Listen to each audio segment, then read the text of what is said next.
جی پیارے بچوں، حرکات میں فرق سمجھنے جا رہے ہیں۔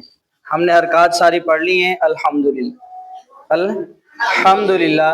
حرکات، بڑی حرکات بھی پڑھ لی، کھڑی حرکات بھی پڑھ لی، اور حروف مدہ بھی پڑھ لیا، جن کی مدد سے ہم قرآن پڑھنا سیکھتے ہیں، پڑھنا جانتے ہیں۔ تو وہ ساری چیزیں ہم نے آج پڑھ لی ہیں، تو ان میں آپس میں فرق سمجھانے جا رہے ہیں آج۔ سمجھ آئی؟ کیونکہ جب آپس میں مقابلہ کسی چیز کا کسی چیز کے ساتھ مقابلہ نہ کیا جائے تو اس وقت تک فرق معلوم نہیں ہوتا۔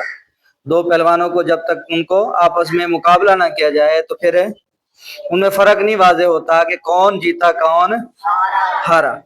تو ابھی ہم ایک ادھر دیکھو، پڑی حرکات کیا؟ پڑی حرکات کیا؟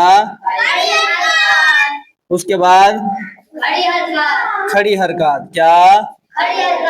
اس کے بعد کیا ہے؟ حروف مدہ۔ اس کے بعد کیا ہے؟ حروف مدہ، حروف۔ اب دیکھو پڑی حرکات کے نیچے میں ایک پڑی حرکات لکھ رہا ہوں، سین زبر۔ ہاں اب دیکھو یہاں اس لیے فرق سمجھا رہا ہوں تاکہ آپ لوگوں کو فرق سمجھ آ جائے۔ ابھی غلطی کر گئے آپ لوگ۔ سین زبر سا، کھینچ کون رہے؟ کھینچنا نہیں ہے۔ سین زبر سا بڑی حرکت ہے، تو اس کو بغیر کھینچے پڑھنا ہے۔ سمجھ آ گئی؟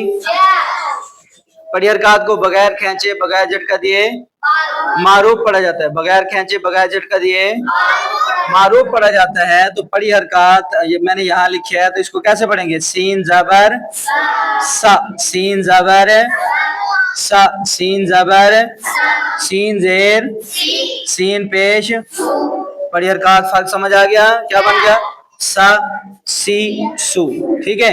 بغیر کھینچے کیا؟ بغیر کھینچے۔ سمجھ آ گئی؟ بغیر کھینچے۔ اس کے بعد ہے کھڑی حرکات، سین کھڑی زبر سا، سین کھڑی زیر سین الٹا پیش۔ اب دونوں میں فرق سمجھ آ گیا؟ اس کو بغیر کھینچے پڑھنا ہے، اس کو ہاں ایک الف کے برابر ہے، ایک الف کے برابر کھینچ کر پڑھنا ہے، کھینچ کر پڑھنا ہے، کھینچ کر۔ اب دونوں میں فرق سمجھ آ گیا؟ اس کو بغیر کھینچے، اس کو ایک الف کے برابر کھینچ کے پڑھنا ہے۔ اب دیکھو سین الف زبر سا، اس کو ایک الف کے برابر ہے کھینچ کے پڑھنا ہے۔ سین یا زیر سی، سین واو پیش سو، ان کو بھی ایک الف کے برابر ہے۔ یہ وہی مثال ادھر، وہی کام سارا ادھر ہی ہوگا۔ گویا کھڑی حرکات اور حروف مدہ کو ایک ہی طرح سے پڑھنا ہے۔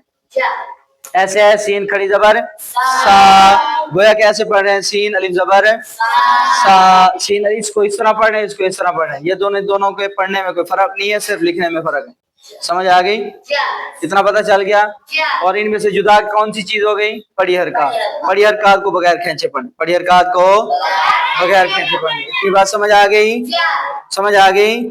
بڑی حرکات کو کیسے پڑھیں گے؟ سین زبر سا بغیر کھینچے، اور کھڑی حرکات کو سین الف زبر سین کھڑی زبر سا ایک الف کے برابر کھینچ کے پڑھیں گے، اور حروف مدہ کو بھی ایک الف کے برابر کھینچ کے پڑھیں گے۔ سین الف زبر سین یا زیر سین واو پیش، کیا بن گیا؟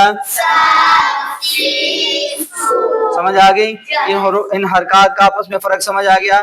انشاءاللہ مشق پڑھیں گے تو اس میں اس کی مشق ہو جائے گی، آپس میں حروفوں کی اور حرکات کی، بڑی حرکات کھڑی حرکات اور حروف مدہ پہچان بھی ہو جائے گی۔ السلام علیکم۔